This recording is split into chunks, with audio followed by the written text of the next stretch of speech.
when you look at inspiration, where do you get your inspiration from? I can honestly say it's from people. The people that, the people that you connect to are key to my inspiration. And I think the great thing about it is those people are actually, helping other people. And that's why I feel like I always feel inspired to help other people. Um, because in a lot of ways, the way that we the way that we help others is part of that legacy.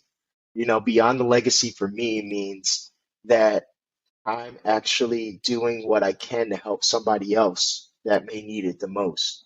Because if I'm not doing that, nobody's going to really remember my name. But if I'm doing something that helps, what's best for all, or I'm doing something that's going to make a difference for somebody else, you best trust and believe they're not going to forget you.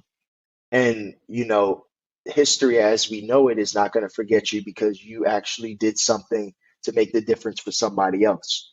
It's regardless of whatever cause that may be. It could be civil rights, human rights, social rights, whatever. But those that actually have been doing what's best for all to help make a difference is what has been most important. So I feel like those connection to like you, Drew, and a lot of people that I've connected to through my local church, through nonprofit organizations, even through the existing company that I'm part of right now, has really made a difference in shaping why I feel more passionate about helping people. Because hurt people, but helping people helps people.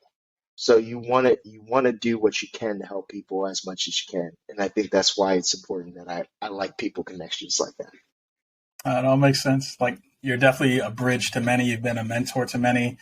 So, it's one thing that you're the person that is giving the advice. You're the one that is impacting people. You're the one that's changing the course of history. Yeah, I got to say one thing too. It's especially when it comes to single parent families and those that have to do dual roles.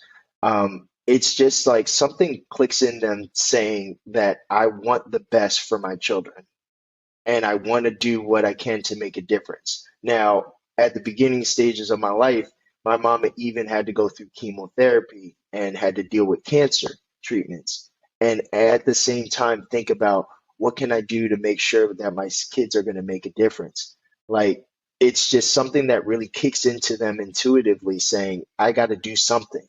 I got to do something. And they, they end up doing it. I mean, so many people that I've connected with are testament of single parent families, and they're like, "Yeah, I got this job. I'm doing this," and regardless of the background that they came up through and the situations, man, I'm telling you, they're just making leaps and bounds. So kudos to the single parents that are out there making it happen, because that impact is changing lives, all throughout the world. That's all I got to say.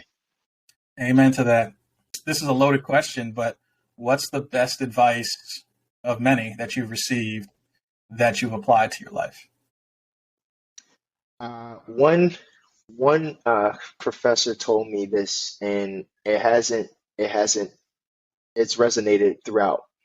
He said, when you go into a place, make sure you leave it better than when you came in, because it's a testament to who you are. And I think that anytime that I've been given an opportunity, I ask myself the question, what can I do to help support the team or help support the overall group that can make it better than when I started?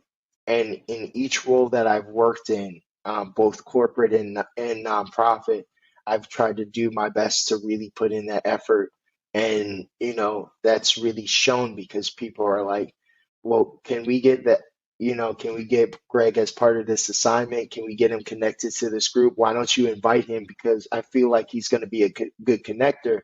And, the one important thing that I've also included in that part is like, let's also make sure that we're not leaving anyone behind, because the thing that I hate the most is when people feel marginalized and isolated. It's a terrible position for anybody to be in, and I don't hope that for anyone at all. But the best thing that we can do is show love for those people that are marginalized and isolated, um, and be present for them, because that really makes a difference. So that's my motto.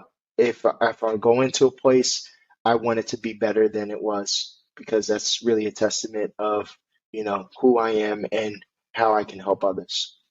Well, that's beautiful. And I know, like, when I met you as a teenager, you were that was in your DNA, and it's only getting better and stronger as you get older through experience. So, Yeah. as I said earlier, people are always going to remember how you make them feel.